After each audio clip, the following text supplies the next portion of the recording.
Good morning student, good morning.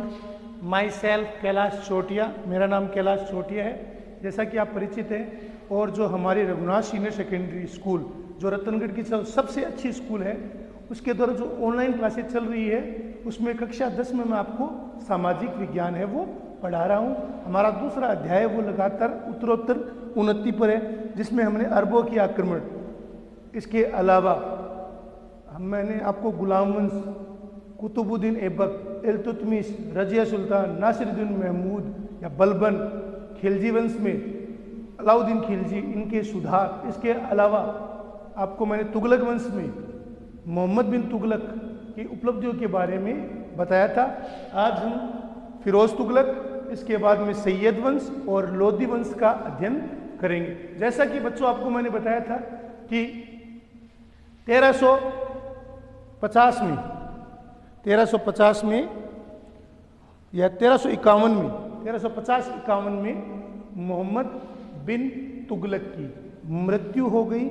Mohammad बिन तुगलक है, उसकी मृत्यु हुई 1325 से 1351 तक, करीब 26 वर्ष मोहम्मद बिन तुगलक का शासन रहा। 1325 से 1351 तक करीब 26 वर्ष माना जाता है कि 26 वर्ष है वो मोहम्मद बिन तुगलक का शासन माना जाता है। उसके शासनकाल में उसने दक्षिण में विजय अभियान किया था। तेलंगाना के राजा प्रताप रुद्रदेव के खिलाफ उसने अभियान किया था।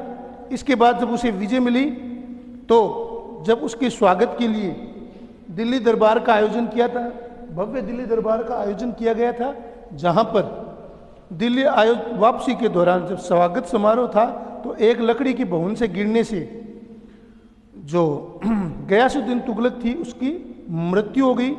इसके पश्चात उसका पुत्र जूना खां या मोहम्मद बिन तुगलक या मोहम्मद तुगलक के नाम से सुल्तान बना। उसको कई नामों से भी जाना जाता है, जैसे अंतर्विरोधों का विस्मयकारी मिश्रण, अंतर्विरोधों का विस्मयकारी मिश्रण, रक्त पिपासु या खून पिपासु, रक्त का प्यासा, अंतर्विरोधों से घिरा हुआ शासक, अंतर्विरोधों से मिश्रित शासक, रक्त का भयंकर पिपासु, और उसे पागल बादशाह भी कहा जाता है। इतिहास में मोहम्मद बिन तुगलक या मोहम्मद तुगलक को, जिसका शासनकाल 325 से 351 माना जाता है, 325 से लेकर 351 तक माना जाता है, उसे अंतर्विरोधों का मिश्रण या विस्मयकारी मिश्रण, अंतर्विरोधों का विस्मयकारी मिश्रण, रक्त का प्यासा और पागल बादशाह का नाम दिया जाता है। मोहम्मद बिन तुगलक के समय तुगलक साम्राज्य था 23 मुक्तों या प्रांतों में बंटा हुआ था। उसकी जो प्रमुख योजनाएं थी, उनमें दोआब में कर वृद्धि, देवगिरी को राजधानी बनाना, साकेतिक मुद्रा का प्रचलन करना, खुरासान पर आक्रमण और कराजील की ओर अभियान, ये 5 योजनाएं थी जो इतिहास में बहुत प्रसिद्ध थी। उसकी जो प्रमुख योजनाएं थी, उसमें दोआब में कर वृद्धि, साकेतिक मुद्रा का प्रचलन, राजधानी परिवर्तन, खुरासान पर अभियान और कराजल पर विजय अभियान है, वो उसकी प्रमुख योजनाएं थी। इन सभी योजनाओं में उसे घोर असफलता का सामना करना पड़ा। ये सारी योजनाएं असफल रही, समय से आगे थी। कुछ लोग, कुछ विद्वान या इतिहासकार मानते हैं कि मोहम्मद बिन तुगलक था वो अपने समय से आगे था, अपने समय से आगे की सोचने वाला था, लेकिन तत्कालीन जो समय था वो उसके लिए अनुकूल नहीं था। इसलिए अधिकतर उसकी जो योजनाएं थी वो असफल रही थी। अधिकतर उसकी योजनाओं में उसे असफलता का सामना करना पड़ा था। सुल्तान ने 1327 से 1335 तक देवगिरी को अपनी राजधानी बनाया, जिसे हम दौलताबाद नाम रखा गया था, जिसका नाम दौलताबाद रखा गया 1327 से 1335। उसने दिल्ली के सभी लोगों को देवगिरी या दौलताबाद जाने का आदेश दे दिया, जिसके तहत दिल्ली पूरी खाली हो गई। लोग अपना सामान है वो गधों पर, ऊंटों पर, खच्चरों पर लाद कर है वो देवगिरी तक ले गए, जिसमें कई लोगों की रास्ते में भूख प्यास से मौत हो गई। जो नई राजधानी थी उसमें सुल्तान का मन नहीं लगा, अतः 1335 में उसने पुणे दिल्ली को अपनी राजधानी बनाने का निश्चय किया। इस अभियान में वापस जनता थी उसे वापस दिल्ली जाने के लिए आदेश दे दिया गया था। दिल्ली की ओर जब रवाना हुई तो रास्ते में लोगों की काफी हद तक है वो मौत हो गई भूख प्यास से। लोग इतनी लंबी यात्रा को सहन नहीं कर पाए और भूख प्यास से कई लोगों ने दम तोड़ दिया। इस प्रकार उसकी योजना थी, जिस उद्देश्य को लेकर, मंगोलों के आक्रमण की सुरक्षा को लेकर जिस उद्देश्य से उसने अपनी राजधानी को घोषित किया था, वह उसका जो उद्देश्य था वो सफल नहीं रहा और यह उसकी योजना है वो असफल अभियानों में गिनी जाती है। इसके अतिरिक्त उसने 1330 में तांबे के और कांसे के निर्मित सांकेतिक सिक्के चलाए। तांबे के और कांसे के सिक्के चलाए, लेकिन लोगों ने क्या किया, लोगों ने जाली टकसाल से तांबे और जो तांबा सिक्के और कांसे के सिक्के थे वो छापने शुरू कर दिए थे। तांबे और कांसे के जो सिक्के वो लोगों ने घरों में छापने शुरू कर दिए थे। लोगों ने जाली सिक्के बनाने शुरू कर दिए, अतः उसने सांकेतिक मुद्रा को भी बंद कर दिया। तांबे और कांसे के स्थान पर उसने चांदी के सिक्के लोगों को बांटने शुरू कर दिए और लोगों से कहा गया कि तांबे और कांसे को आप राजकोष में जमा करा दो और उसके बदले आप चांदी के सिक्के हैं वो ले जाओ। इससे पूरा राजकोष था वो पूरा खाली हो गया, पूरे शासन का जो कोष है वो खाली हो गया, पूरे शासन का भट्टा बैठ गया। तो इस प्रकार हम देखते हैं कि सांकेतिक मुद्रा की जो उसकी योजना थी वो भी असफल रही थी। मोहम्मद बिन तुगलक के शासनकाल में मोरक्को का जो प्रसिद्ध यात्री था इब्न बतूता, उसने 1313 में भारत की यात्रा की। मोहम्मद बिन तुगलक ने उसे दिल्ली का प्रधान काजी नियुक्त कर दिया था तथा 1342 में वह राजदूत बनकर चीन चला गया था। 1351 में मोहम्मद बिन तुगलक की मृत्यु हो गई। इसे इतिहास में पागल बादशाह, रक्त पिपासु बादशाह या अंतर्विरोधों से मिश्रित राजा भी कहा जाता है, अंतर्विरोधों से ग्रसित राजा भी कहा जाता है। तो इस प्रकार हम देखते हैं कि मोहम्मद तुगलक, जिसे इतिहास में पागल बादशाह भी कहा जाता है, उसका शासनकाल था वो विरोधों से घिरा हुआ था। उसके शासनकाल में उसने जो भी योजनाएं बनाई, चाहे सांकेतिक मुद्रा का प्रचलन था, चाहे दुआब में क्रय वृद्धि ही या राजधानी परिवर्तन की या खुरासान विजय की योजना थी या कराजिल विजय की योजना थी, ये सारी योजनाएं असफल रही। उसे हर योजना में असफलता का सामना करना पड़ा। इसी तरह उसने दुआब में क्रय वृद्धि की थी, लेकिन दुआब में उसी वर्ष अकाल पड़ गया था जिसके कारण फसल उत्पादन गिर गया था। उसने दुआब में जो क्रय वृद्धि की, इससे किसान है वो उसके अत्याचारों से तंग आकर उन्होंने खेती छोड़ दी। इसके कारण जो दुआब में क्रय वृद्धि की जो उसकी योजना थी वो भी पूर्ण रूप से असफल रही। उसे पूर्ण रूप से असफलता का सामना करना पड़ा। तो जो दुआब में क्रय वृद्धि की जो उसकी योजना थी वो भी असफल रही। 1351 में फिरोज शाह तुगलक सुल्तान बना, जो मोहम्मद तुगलक का चचेरा भाई था। बंगाल के हाजी इलियास के स्वतंत्र हो जाने के विरुद्ध फिरोज शाह ने 2 बार सैन्य अभियान भी भेजे थे। बंगाल के विरुद्ध उसने 2 बार सैन्य अभियान भी भेजे थे, लेकिन वह दोनों सैन्य अभियानों में असफल रहा और फिरोज तुगलक को बंगाल के विरुद्ध असफलता का मुंह देखना पड़ा। बंगाल के विरुद्ध उसके जो अभियान थे वो सफल नहीं रहे। बंगाल के विरुद्ध जो अभियान भेजे गए थे उसमें फिरोज तुगलक है वो असफल रहा। फिरोज शाह ने क्या किया, सरकारी और सेना की नौकरी को वंशानुगत कर दिया और उसने योग्यता के आधार पर जांच की प्रणाली को समाप्त कर दिया। उसने सरकारी नौकरी और सेना में जो नौकरी थी उसको वंशानुगत कर दिया। सरकारी और जो सेना में नौकरी थी वो वंशानुगत कर दी, योग्यता को उसने हटा दिया। इसके आधार पर अकर्मण्य, दुबले पतले, शारीरिक क्षमताओं वाले लोग भी सेना में भर्ती होने लगे, जो उसकी बहुत बड़ी कमजोरी साबित हुई। उसने सरकारी और सेना में नौकरी को वंशानुगत कर दिया था। उसने अपने पुत्र फतेह खां को अपना उत्तराधिकारी घोषित किया। फिरोज ने भवन निर्माण को प्रोत्साहन दिया। कला को प्रोत्साहन दिया। हिसार फिरोजा, फिरोजाबाद, जौनपुर, हिसार फिरोजाबाद और जौनपुर जो शहर है, हिसार फिरोजा, जौनपुर और फिरोजाबाद, ये तीनों उसने शहर बसाए थे। हिसार फिरोजा, फिरोजाबाद और जौनपुर, 3 शहरों की स्थापना है वो फिरोज तुगलक ने की थी। टोपरा और मेरठ से अशोक स्तंभ दिल्ली लाया और परंतु विद्वान इसे पढ़ नहीं सके। फिरोज शाह तुगलक की सबसे बड़ी उपलब्धि क्या थी? उसने हांसी और सिरसा के क्षेत्र में पानी को कमी को दूर करने के लिए नहरों की खुदाई की। एक नहर सतलज से लेकर दीपालपुर तक और दूसरी नहर थी जो यमुना से शिरमूर के पास खुदवाई थी। उपज वृद्धि करने के लिए अकाल से निपटने के लिए उसने ठोस रणनीति अपनाई। फिरोज तुगलक कट्टरवादी था। उसने न केवल ब्राह्मणों पर जजिया कर लगाया बल्कि मुस्लिम विचारधारा शिया समर्थक व्यक्तियों को भी उसने मृत्युदंड भी दिया। उसने गैर इस्लामी सजाएं वो समाप्त कर दी। गैर शरीयत जो 24 प्रकार के कर थे वो हटा दिए। गैर शरीयत जो कर थे 24 प्रकार के, उस करों को उन्होंने या उसने फिरोज तुगलक ने समाप्त कर दिया और उसने केवल शरीयत के आधार पर 4 कर खराज, खम्स, जजिया, जकात, फिरोज तुगलक ने शरीयत के आधार पर केवल 4 कर खराज, खम्स, जजिया, जकात को ही लागू किया। वह कट्टर मुसलमान था।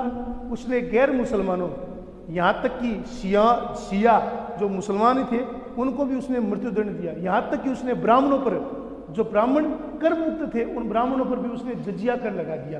तो खराज, खम्स, जजिया, जकात उसने 24 प्रकार के करों को समाप्त कर दिया और केवल 4 ही कर है वो लगाए, खराज, खम्स, जजिया और जकात। खराज, खम्स, जजिया और जकात। उसके काल में दासों की संख्या असाधारण रूप से बढ़ गई थी और कहा जाता है कि फिरोज तुगलक के समय दासों की संख्या थी वो 1,80,000 तक पहुंच गई थी। जो दास थे उनकी आबादी थी वो करीब 1,80,000 हो गई थी। उसके काल में दासों की संख्या में अप्रतिम बढ़ोतरी हुई और दासों की संख्या बढ़कर 1,80,000 हो गई। दीवान बंधनगार नाम से उसने दासों के नाम से नया विभाग भी खोला था। फिरोज शाह कोटला जो दिल्ली में स्टेडियम है वो फिरोज तुगलक के नाम से बना हुआ है। फिरोज ने दिल्ली में खरबूजों और अंगूरों की खेती को प्रोत्साहन दिया और उसने कई बाग भी लगाए थे। 1388 में फिरोज तुगलक की मृत्यु हो गई। तुगलक वंश का अंतिम शासक नासिरुद्दीन महमूद था। इसी समय 1398 में महान तुर्क आक्रमणकारी तैमूर लंग ने भारत पर आक्रमण किया और भयंकर लूटपाट की। तैमूर लंग का आक्रमण था वो भारत के इतिहास में प्रसिद्ध रहा है। तैमूर लंग ने 1398 में भारत पर आक्रमण किया और उसने दिल्ली को खूब लूटा कसूटा और दिल्ली में एक भयंकर नरसंहार किया। इसके बाद में सैयद वंश आता है। तैमूर ने दिल्ली को जीत लिया और खिज्र खां को अपना उत्तराधिकारी घोषित किया, अपने प्रतिनिधि घोषित किया। खिज्र खान ने सैयद वंश की स्थापना की। 1414 से लेकर 1421 तक उसने शासक करने के बाद भी खिज्र खान ने न तो कभी शाही उपाधि धारण की और न ही अपने नाम के सिक्के चलाए। इसके बाद मुबारक शाह 1421 से 1434 तक शासन करता रहा। उसने सर्वशाह की उपाधि धारण की। इसके बाद में आता है लोधी वंश। बहलोल लोधी ने अंतिम सैयद शासक आलम शाह ने स्वेच्छापूर्ण दिल्ली का शासन त्याग दिया और बहलोल लोधी ने 1451 पर दिल्ली पर अधिकार कर लिया। दिल्ली पर तुर्कों के बाद पहली बार, दिल्ली में तुर्कों के बाद जितने शासक थे वो तुर्क थे, लेकिन तुर्कों के बाद पहली बार अफगान शासक बहलोल लोधी के रूप में अफगानों ने दिल्ली पर अधिकार कर लिया। जितने भी शासक इससे पहले बने थे वो तुर्क थे, लेकिन जो लोधी थे ये अफगान थे, अफगान मूल के थे। उन्होंने ये अफगानिस्तान से आए थे और भारत में शासन करने के उद्देश्य से आए थे। तो बहलोल लोधी ने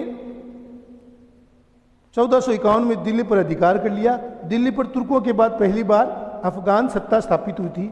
उसने जौनपुर के महमूद शाह सरकी के दिल्ली पर अधिकार करने के प्रयास को असफल कर दिया।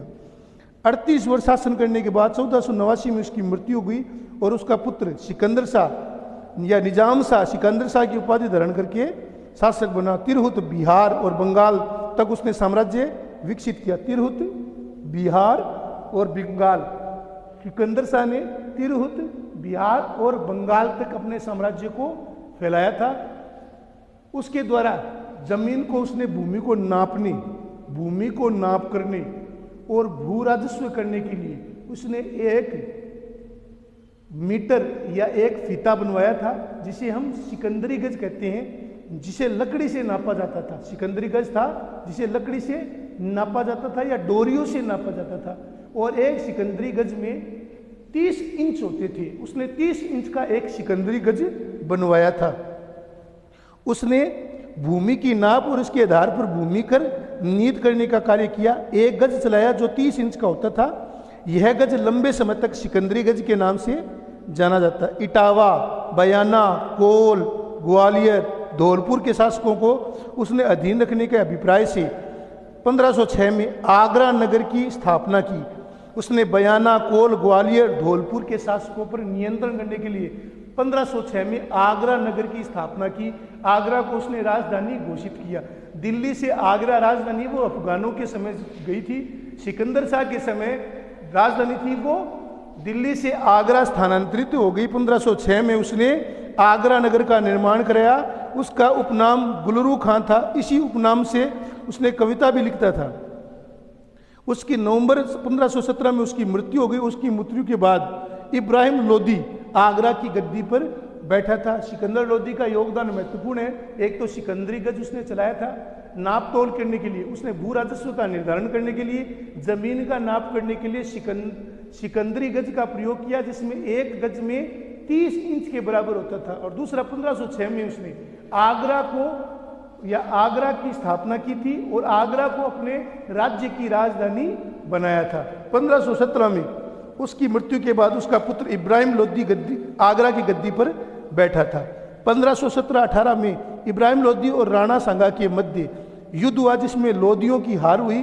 1526 में पानीपत के मैदान में सिकंदर लोदी है, या जो सिकंदर इब्राहिम लोदी है, वो बाबर से हार गया था। पानीपत का जो प्रथम युद्ध है वो इतिहास में प्रसिद्ध है, जिसमें इब्राहिम लोदी की पराजय हुई थी। 1526 का जो पानीपत का प्रथम युद्ध है वो बाबर और इब्राहिम लोदी के बीच लड़ा गया था, जिसमें इब्राहिम लोदी की पराजय हुई थी।